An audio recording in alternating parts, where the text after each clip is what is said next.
All right. Hey, everybody. Here we are. We are back. It's Monday. It's the last day of August, and I am always so happy when August is gone. Yeah, it's because actually, beginning of the month's almost payday. Well, that too, but it's like, that almost means, even though technically it's still going to be hot here for like several more months, it kind of sort of symbolically means that summer is over, and I hate summer, so.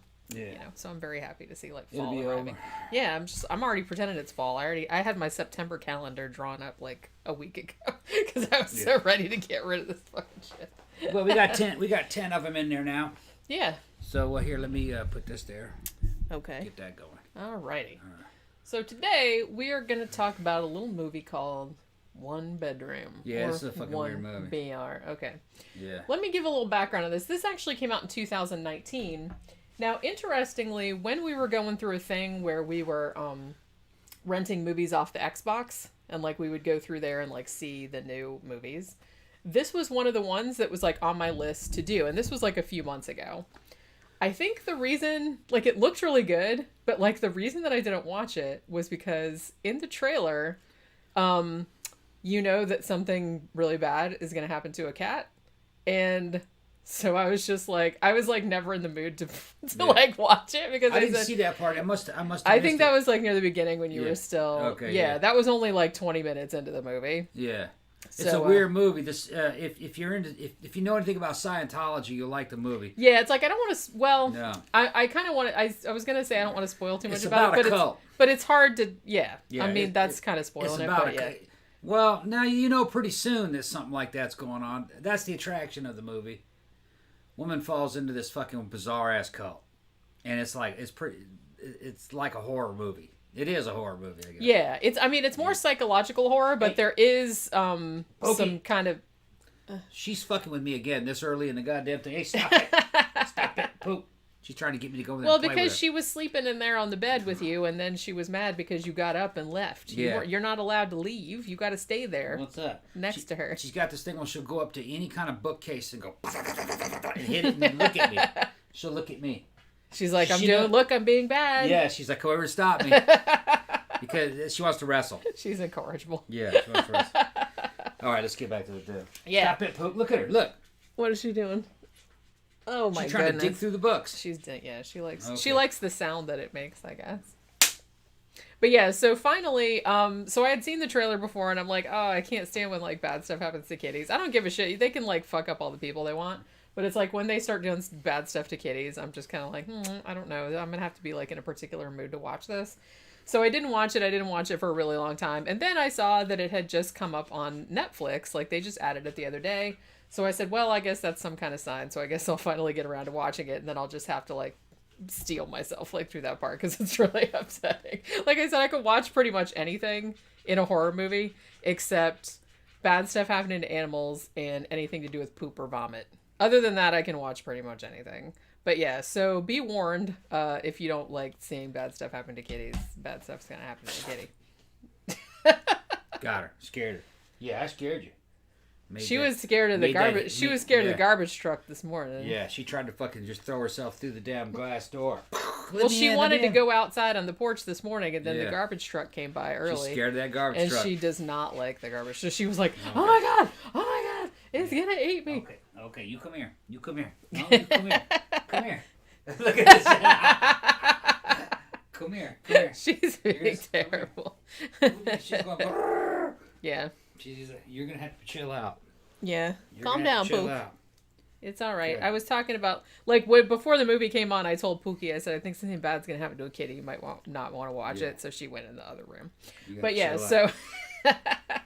So the premise of this movie is that there's this girl named Ciarra, and she, implication being that she has come from, like, kind of a wealthy family, but I guess her dad is kind of a dick, or they don't really get along. I guess, like, the dad was cheating on the mom, like when the mom was dying of cancer or something like that, and the daughter hasn't really forgiven her, and there's also forgiven him rather.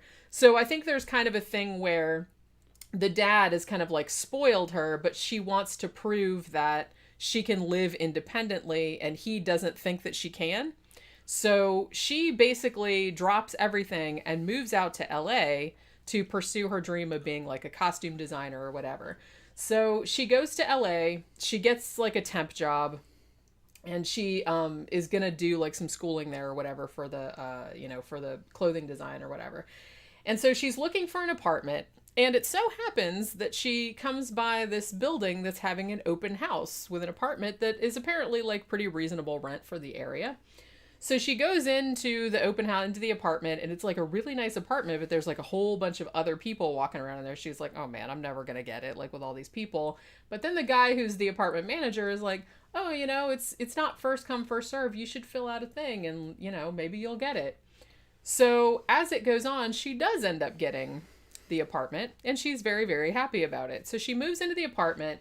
Now, at first, I mean, this is a horror movie, so some bad shit's gonna happen. But I liked that for a long time, you're not sure exactly what it is.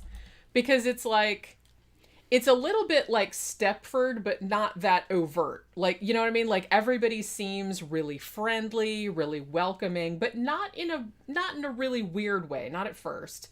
So she kind of comes in, and like everybody in this building is like, oh, we really try to make this a community, like make this a neighborhood, and we want everyone's super nice to her and everything like that. There's just this one kind of creepy guy that only has one eye, but this older lady that lives there that like used to be an actress or whatever, she's like, oh, he's just sad, like his wife died, not too long ago, so don't be too hard on him. He's not creepy, he's perfectly fine, and all this other stuff. They're talking about the Frazetta. Thank you for the compliment about the Frazetta. Yeah. It's a canvas. It's on canvas. Yeah. Okay. Come here. I know, she keeps scratching. Yeah, stop it. So the first things that happen, like I said, at first everything seems pretty copacetic. Like everybody seems cool. It's a nice place. Now, one thing is that it says on the lease that you're not supposed to have any pets. Well, she has a cat, a little orange kitty named Giles. And she lies and says that she doesn't have a cat, but so she kind of sneaks him into the apartment, right? So always from the beginning, I'm like dreading just like what the hell is going to happen to this cat, even though I kind of knew because it was in the trailer. So at first, the only shit that happens is that she's, laying in bed at night and she hears these really weird noises, like almost like shit, like the plumbing, like creaking the walls or something like that. And it's so loud that it keeps her awake. So she's like, fucking up her job. She forgets about stuff like to do with her school. Like she misses deadlines and things like that because she's tired all the time. And the weird thing is when she starts asking other people if they heard the noise of the pipes and everything like that, nobody seems to have heard it. So that's a little strange. And so as that goes, she's getting more and more frazzled, more and more tired. She's like, man, I just, she has to get fucking earplugs and everything. But, for the first half hour, you're not entirely, something's wrong, but you don't know exactly what. And then it comes the thing where the bad thing happens to the cat. Because somebody, like one of the neighbors, like slipped something under her door, like with the pet policy, and like write something on it, like some of us are allergic, you selfish bitch, or something like that. And she gets kind of upset about it. And then that night, something really, really bad happens to Giles the cat. And then something really, really bad happens to Ciarra. Now, like I said, I didn't know where this was going, and I liked that. So, like I said, you saying that it's a cult, I mean, that's kind of like a spoiler, because it's probably better to go into this not knowing exactly what's going on. I didn't know if this was like a Rosemary's Baby situation. I didn't know if this was supernatural situation. I didn't know if everyone was robots. I didn't know what the hell was going on. And that was kind of cool. That like kept me really interested. Yeah, they were robots. They were based on Scientologists. And it's like it's funny because the more it goes into it, I'm sitting there like looking at some of the shit that they're putting her through, and I'm like, this has got to be based on Scientology. It's got to be. Yeah. I mean, just the way. I mean, it could be based on some other shit too, but it's like just the way that they're also kind of NXIVM. A little bit, yeah. A little bit too. It's kind of like because everybody's trying to give her this book, like this PhD wrote. They have like the school at the apartment building where like they're telling all the kids, like, and the old guys, like, on the TV, like, telling them about his 4 pillars and all this other kind of... Because it's not a religious cult, but it definitely does come across, you know, and they hook her up to, like, fucking a lie detector and are asking her about her sex life and all this other kind of shit. That's right. So, like I said, that's right out of Scientology. And I think that... I didn't read, like, a great deal of reviews about this, except for one. And the one review that I read didn't mention it. But I did feel like... Because this is something that happened to a lot of younger actors that went to LA, like, to be in the movie business or whatever, and then they ended up getting sucked into Scientology because they would set up, like, acting classes and all that kind of shit. So I felt like this was kind of... that the guy that wrote and directed this, whose name is David Marmer, by the way, I think this is his first movie. I think that's probably where he got the idea. It's not exactly the same, but it was similar enough that I was like, that had to be where he got the idea from. Yeah. But, I really, really liked this movie, and I really liked the end. I really liked how it was resolved. It's pretty short. It's only like an hour and 30 minutes long. And I didn't really think it needed to be any longer or shorter than that. I thought it was really good. It didn't drag. There was, like I said, there was just this whole creepy thing where you weren't entirely sure what was going on or what the people's end game was or how extensive this shit was that was going on. And so I really, really liked the suspense. Also, the girl that played Ciarra, I'm not sure. I think her name is Nicole Bryden Bloom. She was great because a lot of the shit in the movie was kind of like on her shoulders because a lot of it was like her face, like close-ups of her face, like her reactions of like the shit that was going on. And I like the way they portrayed her at the beginning as kind of like this spoiled little rich girl who was trying to go out on her own for the first time, but she was also very accommodating. So I feel like she was targeted specifically because she wasn't used to like standing up for herself and she was used to just like going along with what other people told her to do. Yeah. So I really liked like the way they did like the arc of her personality, like as she kind of got sucked farther and farther into this shit. I do have to disagree a little bit though. It was a religious cult. It just wasn't Christianity. All cults are religious. All of them. I suppose. Yeah. I mean, even the army had elements of religious cult, or the infantry did. Costumes, rituals. You know what I mean? Fucking rites of passage. Fucking there were things kind of like Holy Scripture. Even corporations have elements of cults and religions to them. It's all religion. Yeah, but I mean, it wasn't like... It wasn't a Christian type That's cult. What I meant. But it's religion. That's what I meant. I meant it was like a Scientology or like a corporate type of cult, sort of. Right, and Scientology is definitely a religion. Definitely. It's a UFO cult. That's what it is. Yeah. Mixed with, and I think NXIVM was a religion, too. Yeah. Any kind of hardcore programming, any hardcore training program that changes who you are and gives you abilities and improves you or rebuilds you, it's a big element. There's a big element of religion in it because there's faith, penance, all kinds of stuff. You just call it something else. Yeah. You know, and I experienced that in the infantry. Each little unit was a fucking different cult, a different warrior cult. They all had their own fucking tribal fucking, what do you call it? Tribal canon. You know, their war history, what battles they were in and everything. It's all just part of it. Yeah. And corporations are exactly like that. Yeah. At the higher levels. So everything's pretty much a cult. Yeah. You can look at it that way. And everything has I think it's fascinating. A lot of people are very uncomfortable with religion. I like religions. I think they're fucking crazy. I also think that they kind of work. They do what they're supposed to do. They're supposed to just comfort people in hard times, and give people a value system, and help them face death. That's really what it's about, and how to get through life. It's a substitute for a government. Yeah. And both can be abused. Both of them can be abused. Bee's Nest asked, does it show real cat abuse? No, of course not. But you know that you see the cat and she's like super into the cat, because that's like her little buddy because she's like all alone out here in LA. And then, I mean, obviously it's not real. And you don't see somebody doing something to the cat. You just see the aftermath of what happens to the cat. And like I said, it's in the trailer. So, if you want to go watch the trailer, you'll get what I'm driving at. But it's funny because when I watched the trailer, like a long time ago, that was one of the reasons that I'm like, I don't know, I'm going to have to really be fortified if I'm going to watch that. Because that's like, real, like I said, that's really upsetting. Dogs too. It's like anytime that, anything bad is done to animals in a movie, even if it's not real, I know it's not real, except for unless you're Cannibal Holocaust. But, it just really, really bothers me. Like I said, you can fuck up all the people you want. I don't care, but leave the kitties and doggies alone, please. And the lizards and all the other little animals too. But yeah, Sandra says my stream is lagging. That's on you. That's you. That's not us. Well, hopefully it's not us. Yeah, because I'm streaming it right here through my fucking tab, and it's perfect.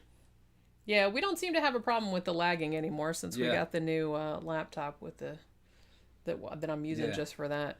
All right, that's probably about it. That probably wraps this one up. Really, we covered it. Yeah, probably. Like I said, this this is a really good if you like psychological horror. Like I said, we sort of spoiled it by saying what it was because I think it's better like coming at it not knowing what was happening because I didn't really know where it was going. Tiger King saying that he refused to watch. Excuse me.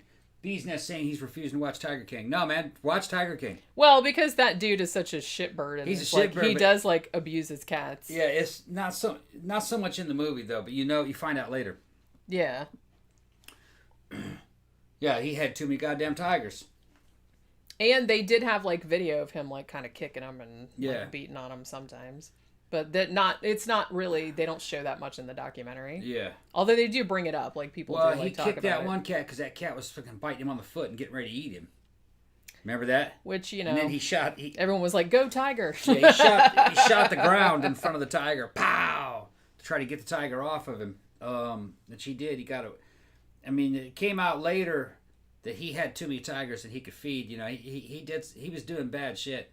But that series there fucking blew my mind. I didn't know that people existed like that. Almost everybody in that was a terrible person. Yeah, and it's not just them. It's these other. They're these tiger cults. They're cults. You'll see. Yeah, there's a bunch of weirdos. Yeah, like weirdos, tiger cults. Guy's got all these tigers, and he built his own neighborhood and with all these fucking nice houses on it, and each one of those houses he had another fucking girlfriend in it. He had about 9 girlfriends. Or were they wives? Well, they were wives, I guess. I don't know. They worked for him, and unless you live in Utah, you can't legally have. He wasn't legally wives. I don't even think you could do it there. He had a whole harem of these young women, and they loved these fucking tigers. So he'd just bring them in, and the next thing you know, he'd adopt them. And he had like 7 or 8 of them. And they had to get implants, and they had to fucking wear tiger fucking costumes. The weird shit, man. You just got to see it, man. Yeah, you got to see it to believe it. Like I said, they're all just terrible people. Yeah, my family was also fucking into the horse business, and horse girls are kind of like that too. There's weird shit going on in the fucking equine industry, especially the English equestrian stuff that they have around here. The trainers and the students and fucking horse girls and horse women, and don't date a horse girl. Don't get involved with them. I never did. I grew up in it. I was fucking doing hunter jumpers and stuff and equitation from an early age. I got pictures of myself at like 6 on fucking full horses jumping fences. I'll have to pull that picture out one of these days. But I grew up in that scene in California because my mom was into it, and it never really mystified me. I just took it for granted. I've just been a rider, either horses or motorcycles my whole life, but it's just I don't enjoy it as much as motorcycles. It was something that was just given to me as a child. It's like, your parents make you learn how to play piano. It was like that. But the girls that are into that shit, man, they're fucking weird, man. Real weird. You're going to in for some trouble if you date a horse girl. Yeah. Yeah. Most of them are mentally unstable. Just saying. They can't afford their bills and shit. I don't want to talk about it. Yeah. Louis says, I watched your horror book review. Very good. Thank you. Yeah. I've got a lot more of those. I'm going to start doing them every week. Like I said, I got a huge fucking pile of books back there that I'm going to review. And matter of fact, I've already got several other reviews already recorded because I wanted to get a few weeks ahead in case I got behind on some of the books that I'm reading, you know. But, so yeah, hopefully people are like these. People seem to be liking them, and I had a few people, like, ask me to do horror book reviews, and I've been wanting to do that, so, you know. Yeah, so I put that up earlier today. I reviewed Anya Alborn's If You See Her. It's like a supernatural horror Shining meets The Exorcist kind of story, I guess, like small town Stephen King type of thing. But yeah, so if you have Netflix, I'm not sure if it's available in other countries, like for Netflix, but in the US, they just dropped One Bedroom on there, and it's a really decent movie. I mean, I really liked it a lot. Like I said, I liked the ending, I liked all the acting, I liked how like creepy and weird it was, and I didn't like know exactly where it was headed, but like I said, you know, trigger warning for for bad shit happening to kitties. And also, like I said, it's kind of a Scientology thing, even though that's kind of a spoiler. But yeah. Yeah, so this has been kind of shorter than usual, but I got shit to do. He's got shit to do. Yeah. And we'll be on here again tomorrow, probably reviewing another new movie because I got to find another one later on tonight to watch. So we'll talk to you guys again tomorrow. And bye.